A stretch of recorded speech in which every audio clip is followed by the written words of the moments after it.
Вітаю ўсіх яшчэ раз, з вами по-ранейшаму Зміцер Лукашук. Працягваем абмяркоўваць падзею Беларусі і за яе межамі. Працягнем мы абмеркаванне з палітычным аглядальнікам, амерыканістам, дарадцам агентства еўраатлантычнага супрацоўніцтва Антоном Пеньковскім. Добрый дзень, Антон. Вітаю, гаспадар Зміцер, вітаю паважаных гледачоў і слухачоў. Антон, давайте пачнем, можа быць, з НАТО, дакладней з самміта НАТО, які праходзіў у Анкары, у Турцыі. І ведаеце, у мяне такое склалася ўражанне, што ледзь не ўвесь гэты самміт і праводзіўся і арганізоўваўся толькі вось дзеля таго, каб вот неяк так вот у нейкую чарговую прыемную атмасферу стварыць для Дональда Трампа, каб яго вот абхаживаць, яму расказваць розныя прыемнасці і гэтак далей. Ці я памыляюся?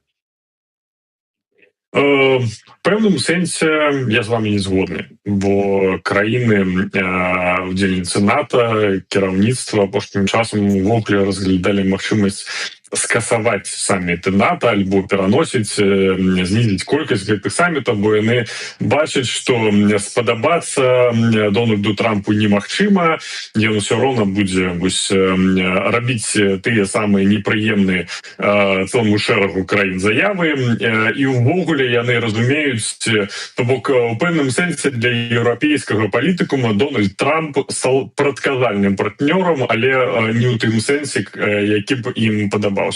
Але ж ўсё ж таки мы мусім адзначыць намаганне генсакратара НАТО, які ўсё ж таки у якога атрымліваецца нейкім чынам сябраваць або падабацца Дональду Трампу. Ну і ввогуле цалкам мы мусім сказаць, што той шэраг заяў, які зарабіў альбо выпадаў палітычных зарабіў Дональд Трамп, ён быў цалкам чаканы, бо той шэраг палітыкаў і нават краінаў, які ён крытыкуе, ён не змяняецца апошнім часам амаль што ніякім чынам. Ну чаму? Вот мы пачулі про тое, што Іспанія такая дрэнная краіна, што з імі ўвогуле ніякіх спраў, размоў нельга весці. Вот, сказаў Трамп і пайшоў спаць. Прачнуўся, і аказалася, што Іспанія за гэты час выправілася. Ну вот, што ж, вот бачце, вот што адбываецца. Ну, слухайте, тут ёсць пэўная карэляцыя і доўгая гісторыя стасункаў увогуле, які тычыцца выдаткаў на НАТО. Мы мусім узгадаць, што Дональд Трамп яшчэ падчас свайго першага сроку настаиваў на падвышэнні выдаткаў на бяспеку краін-удзельніц НАТО. Тады гаворка ішла пра 4%, зараз ужо пра 5%. Вось, і ёсць шэраг краін, які тады на гэта глядзеў так больш-менш скептычна, а зараз все ж таки выконвае гэтую ветлівую просьбу Дональда Фрэдавіча. Вось, ёсць шэраг краін, які супраціўляецца і не бачыць сэнса ў дадатковых выдатках на бяспеку. І зноў-такі мы мусім убачыць пэўную карэляцыю. То бок, вось, краіны Балтыі, Польша і Грэцыя, краіны, які ў пэўным сэнсе разумеюць пэўную небяспеку, з вядома якога боку яны амаль што гатовыя падысці да той магічнай лічбы ў 5%. Відавочна, што сучаснае кіраўніцтва Іспаніі не лічыць, што гэтая праблема бяспекі тычыцца Іспаніі, што хтосьці будзе на Іспанію нападаць нейкім наступным часам. Вось таму яны зафіксавалі гэтую лічбу ў 2% і кажуць, што яны не будуць яе ніяк падвышаць. Ну, канешне, Дональд Трампа ўжо вельмі доўгі час і по гэтаму пытанню, і по пытанню падтрымкі, лагістычнай падтрымкі аперацыі Злучаных Штатаў на Блізкім Усходзе встаў у такую канфліктную пазіцыю адносна кіраўніцтва Іспаніі. Гэта не толькі тычыцца самого Трампа, вось цэлага шэрагу правых палітыкаў. Тут мы мусім узгадаць таго ж спадара Мілея. цалкам я не бачу тут ніякай такой моцнай навіны, бо складана уявіць, каб кіраўніцтва Іспаніі моцна змяніла сваё стаўленне вось да гэтага пытання, бо літаральна фінансавых магчымасцяў так рэзка падвысіць амаль што да 5%, як, напрыклад, гэта робяць зараз краіны Балтыі, Эстонія, Літва, Латвія і тая ж Польша. У іх няма магчымасцяў і, магчыма, няма вось тых экзістэнцыяльных пагрозаў, якія б рабілі гэта настолькі вострым пытаннем для Іспаніі. Ну, а тое, што Дональд Трамп гэтага патрабуе ўжо, ну, літаральна дзесяцігоддзе, ну, таксама гэта ўжо мы мусім да гэтага прызвычаецца. Антон, мы вернемся до тэмы НАТО, але паколькі вы узгадали канфлікт на Бліжнім Усходзе, дакладней там у персідскай затоцы, дакладней яшчэ больш паміж ЗША і Іранам, то можа быть до гэтага моманту, тому что мы как бы ізноўку назіраем, что как бы чарговая перамога Трампа над Іранам как бы скончылася фіаска. Ну как бы гэта дае магчымасць ему ў чарговы раз перамагчы Іран, канешне, але что адбываецца? Наколькі тое, што вот мы зараз назіраем чарговую эскалацыю, было нечаканым? Слухайте, ну, перш за ўсё было вельмі добра бачна, што гэта толькі пауза ў вельмі зацяжным канфлікце, які ўжо доўжыцца не год, не два, а 5-е дзесяцігоддзе. То бок літаральна той же Іран кажа про тое, што яны уже 5-е дзесяцігоддзе у стане войны со Злучанымі Штатамі, літаральна вось ад прыхода тых фундаменталісцкіх груповак у кіраўніцтве гэтай краіны. Адначасова з гэтым мы мусім зразумець, што той же самы Іран ад самага пачатку казаў, што ён перамагае ў гэтай вайне, і вось падаў вось гэтае спыненне вагню кароткатэрміновае як сваю перамогу. То бок тут мы мусім сказаць, што гэта зноў такі не перамога Ірана, але ж тут мы мусім узгадаць першапачатковую пазіцыю Злучаных Штатаў, якія патрабавалі альбо некаторых краін яны прасілі пэўнай альбо лагістычнай, альбо такой наўпроставай дапамогі ў вырашэнні гэтага канфлікту. Я цалкам упэўнены, што калі б больш шырэйшая кааліцыя краін з значна большай прысутнасцю ў тым рэгіёне і лагістычнымі магчымасцямі і тэхнічнымі магчымасцямі, веткамі у тым ліку уключылася ад самага пачатку ў вырашэнне гэтага канфлікта. Я не лічу, што рэжым у Іране гэта выключна праблема для толькі Злучаных Штатаў, гэта ўсё ж такі і рэгіянальная праблема, і ввогуле глобальная пагроза, бо Іран гэта вядомая краіна спонсор тэрарызму ўжо цягам дзесяцігоддзяў, шматлікіх дзесяцігоддзяў, і што мусіць турбаваць і ў тым ліку і еўрапейскія краіны. Калі б еўрапейскія ўрады включыліся ў гэта вырашэнне гэтай праблемы ад самага пачатку, калі ад гэтага чакала кіраўніцтва Злучаных Штатаў, магчыма, мы зараз былі б на трошачку і стадыі вырашэння гэтага канфлікту. Але ж вось на дадзены момант мы маем тое, што мы маем, і хутчэй за ўсё тое, што адбылося вось з гэтым прыпыненнем вагню і вывадам гэтых войскаў, тлумачыцца вельмі проста, бо у Дональда Трампа скончыўся тэрмін выкарыстання вайсковай зброі без дазволу Кангрэсу, і ён мусіў абвесціць прыпыненне гэтай вайсковай аперацыі і патрабаваць вываду амерыканскага войску цалкам, як гэтага патрабуе амерыканскае заканадаўства. То бок Дональд Трамп, як гэта не кажуць всялякія фейсбучныя эксперты, ён мусіць падпарадковацца існуючаму амерыканскаму заканадаўству, і ён мусіў спыніць гэтую вайсковую аперацыю, вывесці войска з рэгіёна, але зараз гэты лічыльнік абнуліўся, і яго зноў-такі тэрміну 90 дзён на актыўныя вайсковыя дзеянні без дазволу амерыканскіх заканадаўцаў. Ці паспее зноў, ну, паглядзім цягам гэтага тэрміну, але ж застаецца 4 месяцы да прамежкавых выбараў у Кангрэс, таму час вельмі скарачаецца. Дональду Трампу і яго супрацейцам патрэбныя вельмі хуткія перамовы, таму магчыма тут ён і ў дыпламатычным сэнсе ўзмацніць працу з еўрапейскімі партнёрамі НАТО, якія мусілі б, на мой погляд, включыцца ў вырашэнне іранскай праблемы, і адначасова з гэтым выкарыстоўваць значна большыя рэсурсы, каб ўсё ж таки прымусіць Іран да першапачаткова патрабаванняў і таго, што ўжо далучылася пасля блакады Армузскай протокі. Антон, але вот сыходзячы з агучаных вами тэрмінаў набліжаючыхся выбараў і неабходнасці Трампа прынесці нейкую перамогу, на што варта разлічваць, што ўсё ж таки зараз, як вось гэта было у папярэдні дзень-ноч, што будуць такія масавыя ізноўку ваенныя нейкія дзеянні, ці ізноўку пачнуцца нейкія перамовы, якія, як мы бачым, з Іранам не прыводзяць да нейкага такого стрывалага сапраўды мірнага пагаднення. Вось гэтыя качэлі, когда Трамп колькі дзён таму казаў про тое, что там же зараз новае кіраўніцтва, там яны нармальныя хлопцы, мы там з імі дамовімся.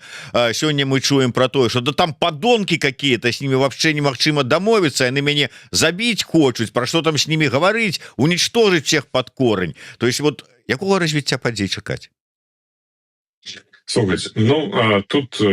З улікам я маю на увазе вось этой выбарчай кампаніі, якая вось уже на носе. Слухайте, часу у бягучай амерыканскай адміністрацыі Белага дома вельмі няшмат. То бок гэта альбо найбольш агрэсіўнае выкарыстанне вайсковай зброі, магчыма нават абмежаваныя вайсковыя дзеянні на зямлі, бо без нейкай такой абмежаванай аперацыі на зямлі фактычныя змены вось з іранскім рэжымам літаральна немагчымыя. То бок толькі вось гэтымі кропкавымі ударамі дамагчыся чагосьці, акрамя змены ў іранскім кіраўніцтве, немагчыма. Па-другое, гэта верагоднае включэнне больш шырокай кааліцыі вырашэння гэтага канфлікту, бо ад, скажем так, наступства гэтай аперацыі перш за ўсё страдаюць Европа і Кітай, таму што Злучаныя Штаты збольшага забяспечаны уласнай нафтай, у іх пад бокам зараз ёсць Венесуэла, якая збольшага таксама кантралюецца з Злучанымі Штатамі. То бок такога наўпростага ўплыву на амерыканскіх спажыўцоў нафты, вырабнікоў бензіну і так далей, яго нету. Безумоўна, ёсць такі ўскосны ўплыў праз падвышэнне коштаў, але ж гэта не тое, што зараз адчувае Кітай праз літаральна разбураную лагістыку, непрадказальную лагістыку Армузскай протокі і залежнасць больш за паловы ад нафты, якая праходзіць праз Армузскую протоку, і, безумоўна, Европа. Мы літаральна бачылі апошнія месяцы, як падскачылі кошты на нафту.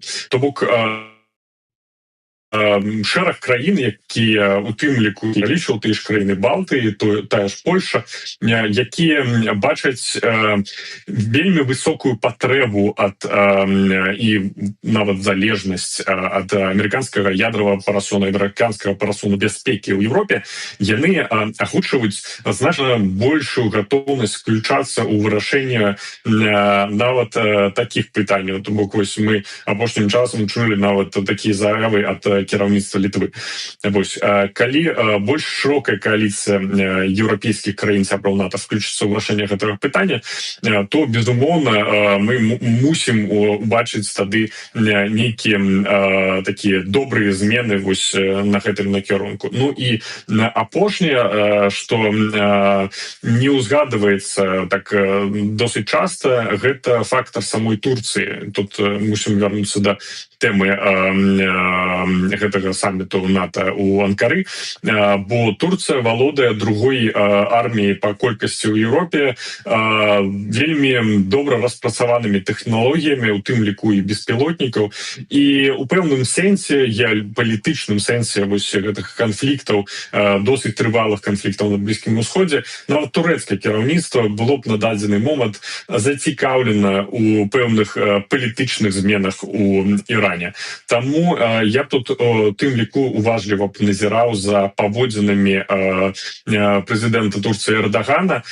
Магчыма, вось турэцкі ўплыў можа быць у вырашальным вось у гэтай гісторыі. Але ж, вяртаючыся да вашага пытання, сапраўды засталося вельмі нешмат часу у рэспубліканцаў паказаць нейкія хуткія вынікі, нейкія хуткія перамогі. Мы бачым, як літаральна вось апошнія тыдні падвышаюцца выдаткі абедзвюх партый, і дэмакратычнай, і рэспубліканскай, на прасоўванне перад гэтымі выбарамі сярод амерыканскіх выбаршчыкаў. То бок вось літаральна зараз гэтая выбарчая кампанія уступіла ў найбольш актыўную фазу, і зараз, ведаеце, час гэтых 4 месяцаў у амерыканскім палітыку будзе вельмі насычаны, будзе так спрэсаваны, і мы будзем назіраць вельмі шмат цікавых падзей у Вашынгтоне і увогуле у Злучаных Штатаў, які будуць тычыцца скандалаў, у тым ліку і з удзелам амерыканскіх заканадаўцаў, з удзелам амерыканскай судовай улады. То бок будзе вельмі шмат чаго нам абмяркоўваць, я лічу. Ну, можа быть, таксама трошачку вось у гэтым ключы, вось у працяг гэтай тэмы, калі зараз асноўная ўся увага Трампа будзе скіраваная на менавіта канфлікт з вайну з Іранам, супрацьстаянне з Іранам, і плюс яшчэ выбарчая кампанія ў ЗША, ці знойдзецца места і цікавасць да беларускага трэка і больш шырэй, але таксама ён у прывязку да Беларусі мае значэнне, гэта да вось менавіта гэтага вырашэння замірэння Украіны з Расіяй. Так, я, дазвольце, пачну з апошняга. Я досыць скептычна стаўлюся да нейкага працягу дыпламатычных намаганняў Белага дома і дэпартамента адносна Масквы. Мы бачым, як апошнім часам амерыканскае чынавенства выказваецца ў бок расійскае кіраўніцтва, раскрываюць падрабязнасці размовы ў Анкорыджы, у вельмі таким непрыемным ключы для расейцаў. Цалкам мы бачым, што сам Дональд Трамп, гэта бачна па яго заявам, расчараваўся у дыпламатычных намаганнях.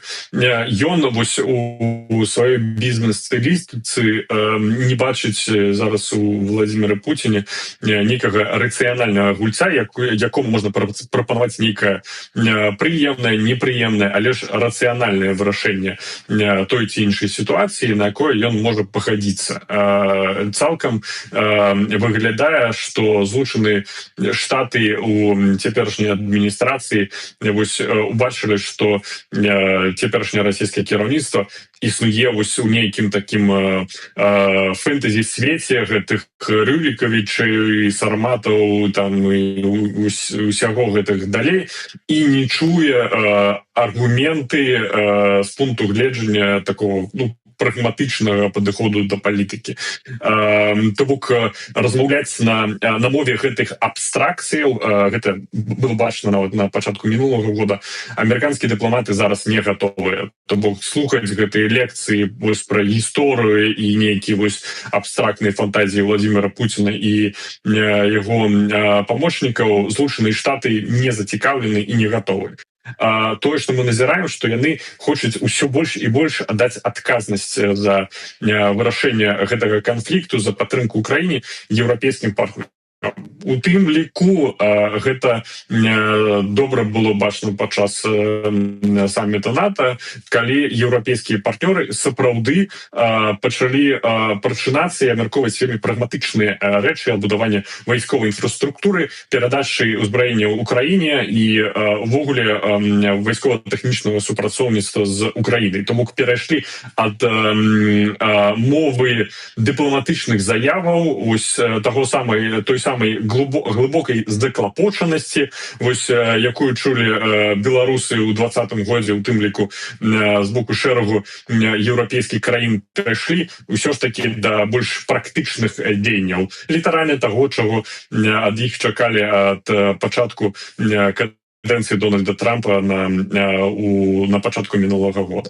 Вось. Але ж у тым ліку мы назіралі досыць пазітыўныя змены стаўлення Дональда.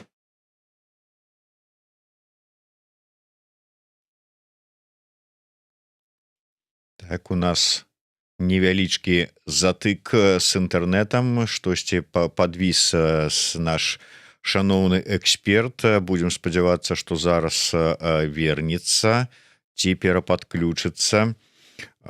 Так, Антон, спадзяюся, што вы нас чуеце. Калі там ўсё ж такі нешта часовае, то, можа быць, перападключыцеся, ці зараз паспрабуем вярнуцца да размовы. Так. Зараз я пагляжу, што тут ёсць у нас у каментарах.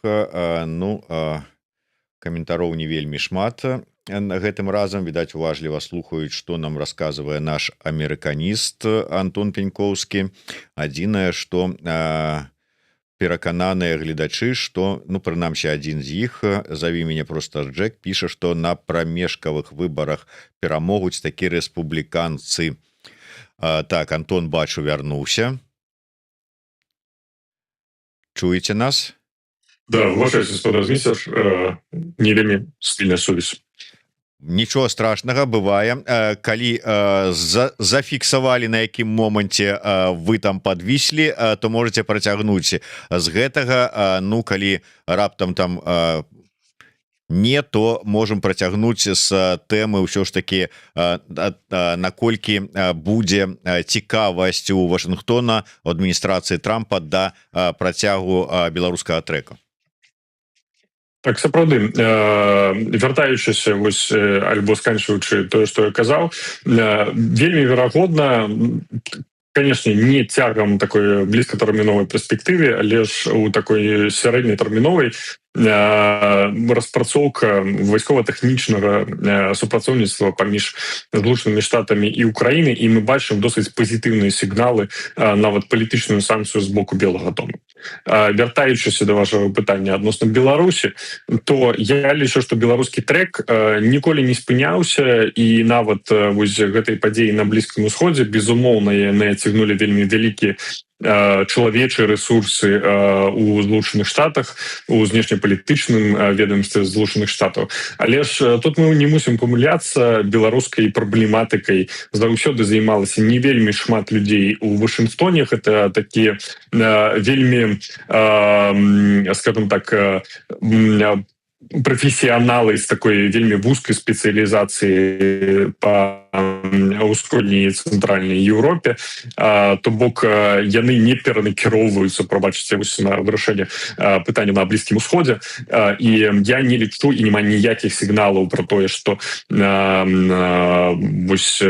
распрацоўка беларускай праблематыкі у Вашынгтоне неяк спынялася. Наадварот, ёсць сігналы ускосныя аб тым, што гэты працэс працягваецца, і я не лічу, што гэтыя змены на Блізкім Усходзе будуць нейкім сур'ёзным фактарам нейкіх глобальных зменаў. Так, гэта можа паўплываць лагістычна, гэта можа дадаць нейкія пэўныя затрымкі альбо нейкія складанасці ў календары тых людзей вышэйшага палітычнага кіраўніцтва таго ж дзярждэпартамента, якія даюць санкцыю на прыняццё тых ці іншых рашэнняў альбо візітаў. Але ж нейкіх значных стратэгічных зменаў на беларускім накірунку я б тут не чакаў, і ўсё ж таки застаюся досыць аптымістычным по гэтаму накірунку. Вось бачыце, у нас пару дзён таму ў эфіры Валерый Карбалевич выказаў меркаванне, што вось гэтыя перамовы дасягнулі пэўнай столі і далей просто рухацца не могуць, у тым ліку з-за прынцыповай пазіцыі Еўрасаюза і немагчымасці неяк вось далей вырашаць пытанні санкцыйныя там ці вот далейшага гандлю паміж вот скажем так на санкцыі мяняць на палітвязняў ці яшчэ на што-небудзь там ці скажем на той же самы транзіт калія, тому что Европа стаіць на прынцыповых пазіцыях. Вось столь і ніхто не бачыць магчымасці перакрочыць гэтую мяжу. Ці вы не згодныя? В пэўным сэнсе згодны, але ж тут мы включаем яшчэ дадатковую оптыку Брусселю альбо краін чальцоў еўразвяза. Мы мусім разумець зноў такі, што палітыка еўразвяза мусіць пэўным сэнсе адрознівацца ад палітыкі асобных краін еўразвязу, то бок ёсць краіны, якія вельмі моцна зацікаўлены у працягу санкцыйнага ціска на беларускае кіраўніцтва, на беларускія прадпрыемствы і гэтак далей. Зноў-такі ўжо шмат разоў за сённяшні эфір узгадывалі тыя ж краіны Балтыі, тая ж Польша стаіць на у пэўным сэнсе прынцыповых пазіцыях, але ж ёсць пэўны шэраг краін, якія альбо не маюць такой добра распрацаванай стратэгіі адносна Беларусі, альбо увогуле так падпарадкоўваюцца тым трендсеттерам, якія вось задаюць павестку адносна Беларусі.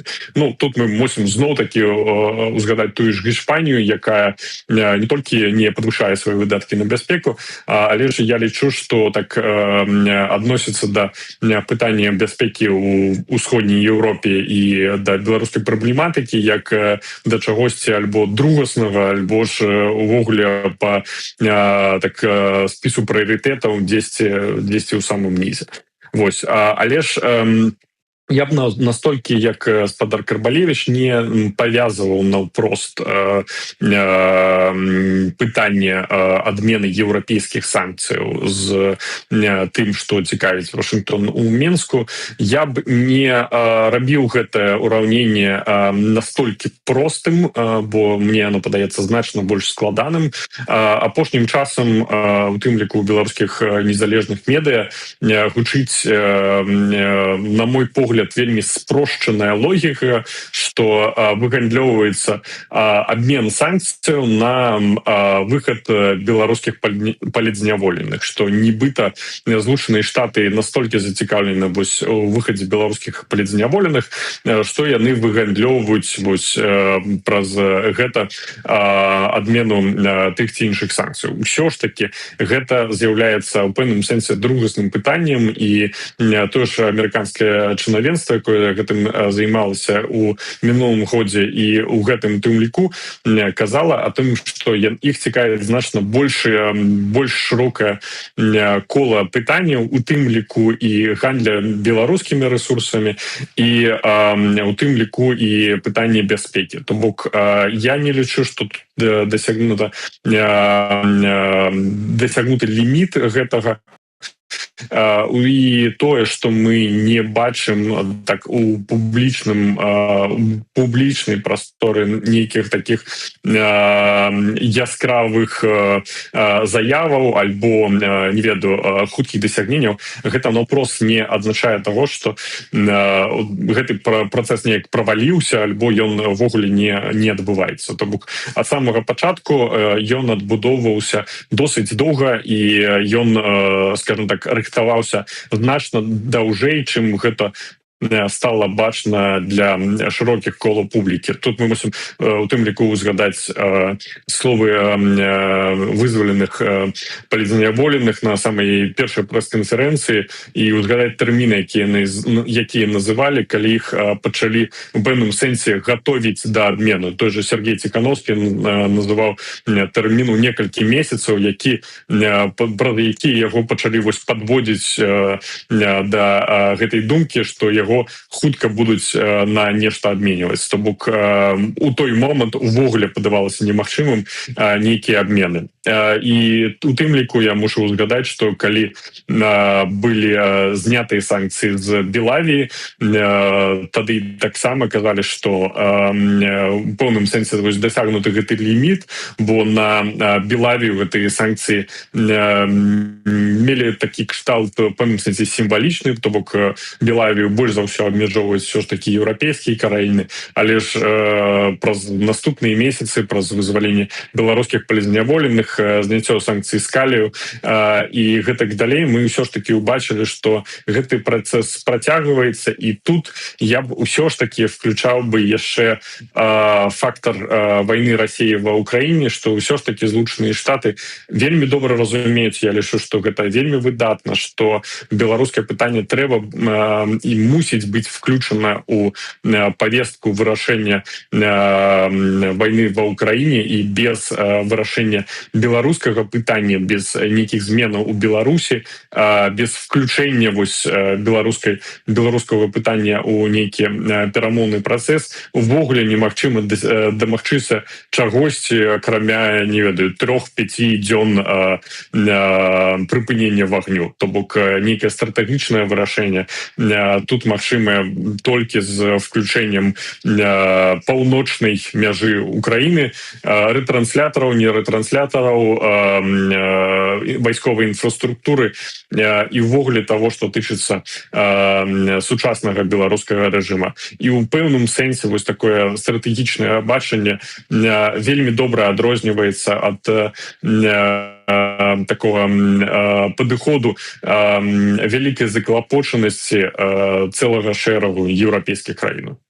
Ну, іншае пытанне, наколькі ўсё ж такі гэтыя спадзяванні ці намеры адцягнуць, змяніць стаўленне, узровень уцягнутасці у этую пуцінскую, назовем это так, авантуру Лукашэнкі і яго рэжыма, ну, наколькі апраўдаюцца, ну, па шчырасці у мяне вельмі скептычнае стаўленне да гэта. Там ужо так уцягнуліся, да такога ўзроўню ідзе супраца і ўзаемазалежнасць, што как бы наколькі гэта спраўдзіцца, я сумняюся.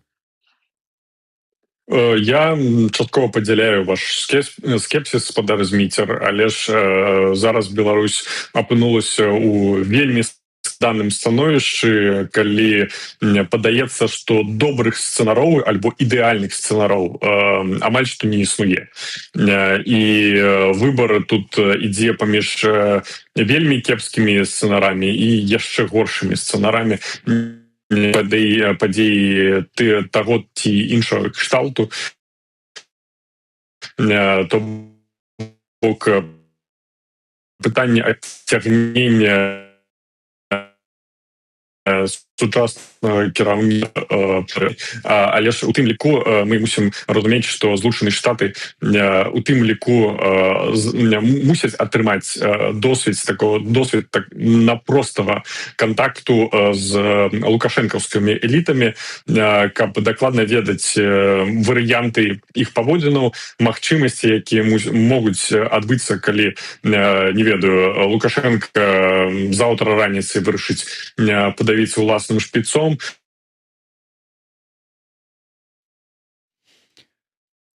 Так, і зноўку у нас дакладней не у нас, а у спадара Антона Пенькова. І паглядзець на Москве. Да-да-да, быў бы такі часовы завіс, ну, вярнуліся, ўсё нормально, да, выбачаюся. Да, зноў выбачаюся, спадар Зміцер, выбачаюся, паважаныя гледачы. Ну бываюць. Антон, а можа быть давайте мы просто процягнем, у нас на жаль не так шмат часу засталося. Можа быть, калі сапраўды вось гэтыя працэсы пойдуць і как бы дзеянні і праца перамоўшчыкаў з боку Вашынгтона, там Трампа того ж самага будуць все ж таки мець нейкія вынікі вось у тым накірунку, про які вы казалі, то можа справа дойдзе і да нацыянальнага дыялогу, про які там кажа Артём Брухан, і ці там да некага круглага стола по прыкладзе Польшчы. Ну, глядзіце, мне вельмі падабаюцца прыклады і такія адсылкі да польскага сцэнара, але мы мусім зразумець, што па-першае, перад гэтым існавала 10 гадоў вайсковае становішча у Польшы вельмі жорсткага, і кіраўніцтва польскай камуністычнай партыі пагадзілася на нейкі дыялог з апазіцыяй толькі калі кіраўніцтва СССР прыпыніла альбо часткова прыпыніла такую моцную падтрымку, у тым ліку эканамічную, грашымай і вайсковымі часткамі тагачаснага кіраўніцтва Польшы. То бок гэта хутчэй за ўсё было вымушана не праз нейкія паступовыя дзеянні з боку польскай апазіцыі тых часоў, а праз тое, што у польскай камуністычнай партыі вось знікла гэтая падтрымка, праз якую они адчувалі себя найбольш магутным гульцом вось у той сістэме, і калі яны літаральна паспрабавалі, прабачце за гэтае слово, съехаць і дамагчыся пэўных гарантый бяспекі для сябе. У дадзены момант мы можам уявіць гэты сцэнар толькі калі адбудуцца нейкія змены у таго ж расійскага кіраўніцтва, калі знікне гэтая падтрымка. Безумоўна, тады Александр Лукашенко будзе шукаць себе альбо новага гаспадара, альбо будзе гатовы на нейкую такую паступовую адлігу. Але ж зноў-такі гэта на дадзены момант гэта адзін з фантастычных сцэнароў, які вельмі цяжка уявіць у сучасным становішчы таго, што мы маем зараз. Я з павагай стаўлюся да тых, хто плануе альбо разглядае вось цэлы шэраг вось падобных сцэнараў, але ж на дадзены момант не існуе такіх фактычных падстаў, каб планаваць той ці іншы нацыянальны дыялог, які, калі я не памыляюся, планаваўся першым складам каардынацыйнай рады яшчэ ў 2020 годзе, і вось за гэтыя 6 год штосьці ніяк не пачаўся, але выглядала па заявах, што мусіў пачацца вось са дня на дзень. Але ж у тым ліку мы мусім узгадаць прыклад Венесуэлы, і чаму я казаў, што для амерыканскіх службоўцаў, для амерыканскага чынавенства вельмі важна наяўнасць наўпроставых кантактаў з лукашэнкаўскім чынавенствам, бо статыстычна мы ведаем, што аўтарытарныя рэжымы хутчэй за ўсё падаюць праз унутраны раскол эліт, будь-то перавароты альбо штосьці вось падобнага кшталту, і ім у тым ліку важна ведаць, хто і на якіх умовах можа быць вось тым шэрым кардыналам, які можа часткова взяць на себя адказнасць за падзеі, калі штосьці можа адбыцца з тым жа Лукашэнкам, альбо падтрымаць тыя ці іншыя дзеянні, каб штосьці адбылося з Лукашэнкам. І зноў-такі, узгадваючы Венесуэлу, мы мусім разумець, што там літаральна адбыўся вось той самы унутраны раскол эліт, калі частка кіраўніцтва Венесуэлы падтрымала дзеянні Венесуэлы, і вось гэты аўтарытарны рэжым за некалькі месяцаў літаральна знік, хаця падавалася, што гэта вось праблема, якая пачыналася яшчэ са спадара Чавеса, будзе існаваць вечна, і будзе вось гэты Мадуры змяняцца адзін за другім, але ж вось праз падтрыманы раскол аўтарытарных элітаў мы бачылі, як у гэтай краіне адбываюцца паступова пазітыўныя змены. Ну и на завершение я вернуся до пачатку нашей размовы про саммит НАТО. Я читаў розныя водгукі про вынік гэтага саммиту. Да прыкладу, украинская палітычная аналітык Мария Золкина піша, что с саммиту НАТО в Анкары уже упэўнена можем весці адлік новага этапу ў існаванні альянсу. Яго можна назваць НАТО 3.0 альбо евро пізаваным НАТО, як тут правильно перакласці.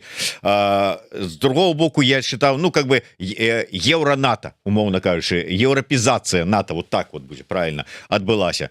З другого боку я читал такія водгукі, что да сустрэліся, нічога значнага там не адбылося, как бы вот там наговорили прыгожых слоў Трампу, прынялі нейкія там чарговыя заявы, з чым і как бы разышліся, і нічога дзіўнага.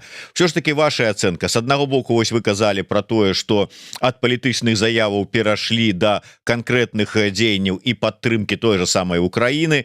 Да прыкладу, было прынята рашэнне про тое, что знішчальнікі НАТО могуць і будуць збіваць пэўныя мэты над краінамі Балтыі, якія уяўляюць пагрозу, там тыя ж самыя невядомыя нібыта беспілотнікі, якія залетаюць з боку России там ці яшчэ адкуль і гэтак далей. І ўсё ж таки вынік, як вы ацэньваеце, адбылася нейкая такая еўрапізацыя гэтага НАТО ці не? Размецер, насамрэч і першы, і другое. Нейкіх таких прорываў, велізарных скандалаў альбо нейкіх невераходных дасягненняў гэты саммит НАТО не пранёс. То бок мы бачым досыць спакойны палітычны працэс. Але ж у пэўным сэнсе мы бачым, што мара спадара Трэмпа яна здзейснілася. То бок ён патрабаваў значна большага удзелу еўрапейскіх партнёраў НАТО, падвышэння выдаткаў і пераймання вось адказнасцей за еўрапейскі рэгіён, пакуль Злучаныя Штаты канцэнтруюцца на азіяцка-ціхаакіянскім рэгіёне. Гэта літаральна адбываецца. То бок спадар Трамп насамрэч мусіць быць задаволены. Конечно, гэта ідзе не так хутка, як вось ён гэта так скандальна патрабуе ад краін НАТО. Гэта не выходзіць без скандалу, але для нас, тых, хто жыве ў Еўропе, гэта вельмі добрыя навіны.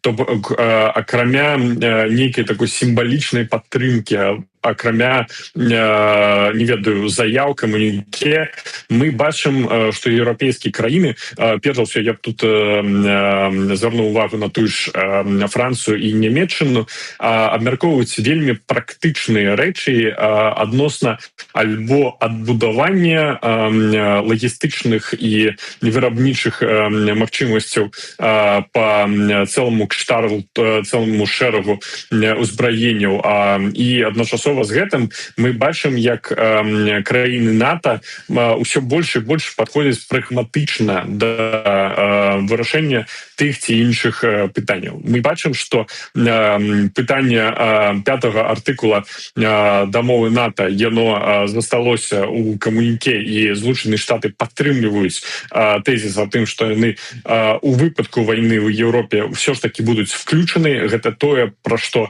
ішлі гаворкі і гучалі сумневы ў мінулым годзе, калі Дональд Трамп павярнуўся ў Белый дом. Мы бачым тое, што краіны Балтыі і Польша ўсё больш і больш накіроўваюць рэсурсам на ўласнае ўзбраенне. То бок літаральна мы бачым гэта па тым адсоткам, якія яны выдаткоўваюць на ўласную бяспеку, і у тым ліку, што Злучаныя Штаты гатовыя падтрымліваць тых адказных удзельнікаў НАТО. То бок гэта у пэўным сэнсе досыць добрая навіна і добрая прыкмета. То бок гэта не вынік, ведаеце, нейкага такого выпадковага рашэння альбо нейкае выпадковае выпадковае здарэнне, што краіны Еўропы вось пацвердзілі сваё абавязальніцтва выдаткоўваць новыя рэсурсы на падтрымку Украіны. краіны альбо тое што яны падкрэслілі што Расія застаецца галоўнай пагрозай НАТО у еўрапейскім рэгіёне. Гэта сімптом і гэта сімптом вельмі добры того што Еўропа нарэшце пачынае прачынацца і нарэшце браць на сябе значна больш адказнасці, што для саміх краін Еўропы з'яўляецца вельмі добрым сігналам, бо калі б гэта не было запозна, то бок гэта і по майму меркаванню мусіла адбывацца яшчэ некалькі год таму, але нават зараз гэта вельмі добрая навіна. Ну парадуемся хоць гэтай навіне і будем спадзявацца што не сапраўды не запозна. Дзякуй вялікі. Амерыканіст, дарадца агентства еўраатлантычнага супрацоўніцтва Антон Пенькоўскі быў з намі ў эфіры. Слухайце, глядзіце, подписывайтеся на Еўрарада і расшэрвайце, калі для вас гэта бяспечна, нашы эфіры, каб як мага большая колькасць людзей іх паглядзела. Да сустрэчы. Жыве Беларусь. Жыве вечна.